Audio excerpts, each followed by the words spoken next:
Транс Алфа мехоҳед аз Москов ба Тоҷикистон чизе равон кунед, аммо ягон ширкати боваринок нест.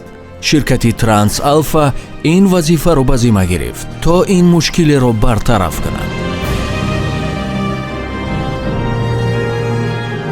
Транс Алфа интиқоли борҳо аз Москов ба Тоҷикистон зуд, қулай ва арзон.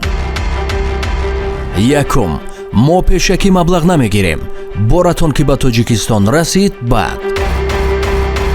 дуввум, дар роҳ шикасту рехти онро ба зимма мегирем. севум, чорум, инашро занг зада худ бифаҳмед. Транс Алфа интиқоли борҳо аз Москов ба Тоҷикистон. роҳи оҳан, ҳавопаймо ва фуравокамасо. имрӯз ман бори вазмин дорам ва онро мехоҳам ба Тоҷикистон равон кунам. Бо компания Транс Алфа метавонам ин бори худро ба Тоҷикистон равон кунам.